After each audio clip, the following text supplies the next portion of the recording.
Samedi 8 janvier, un nouveau duo de champions a été sacré dans la Ligue des Maestros, une compétition inédite entre les 10 plus grands maestros de N'oubliez pas les paroles.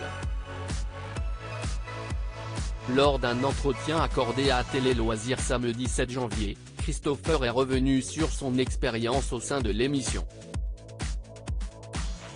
Chaque année, les champions de N'oubliez pas les paroles s'affrontent dans la Ligue des Maestros afin de désigner le meilleur d'entre eux.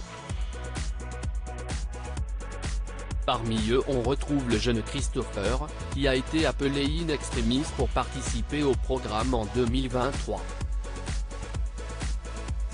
C'était inattendu, je ne m'attendais pas à être dans la liste parce l'année dernière, c'était les 5 meilleurs champions.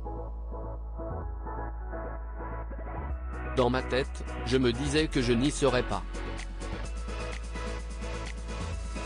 Puis, quand on m'a appelé et qu'on m'a dit que la formule avait changé, qu'on jouait par équipe, j'étais vraiment heureux de retourner voir Nagui, a-t-il expliqué lors d'un entretien accordé à Télé Loisirs.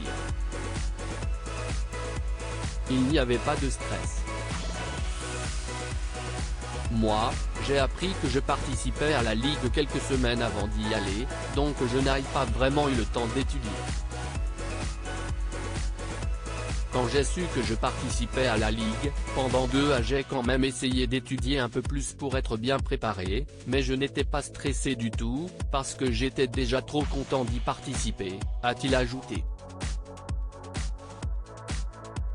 Christopher se confie sur les coulisses de l'émission samedi 7 janvier, Christopher est revenu sur son expérience dans la Ligue des Maestros lors d'un entretien accordé à Télé Loisirs. J'étais très content. Moi, la Ligue des Maestros, je l'avais regardée l'année passée.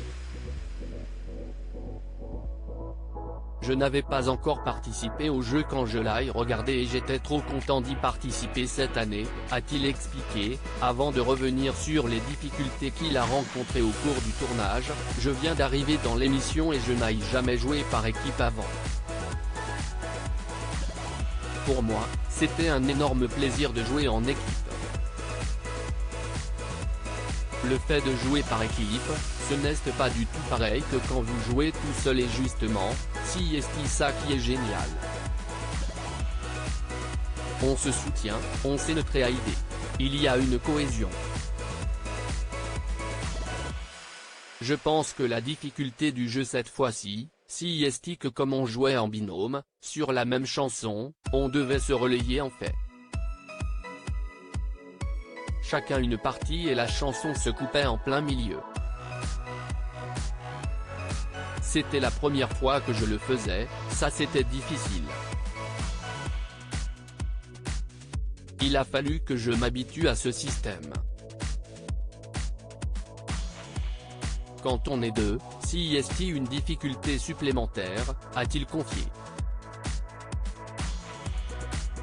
Une expérience qui reste malgré tout très positive.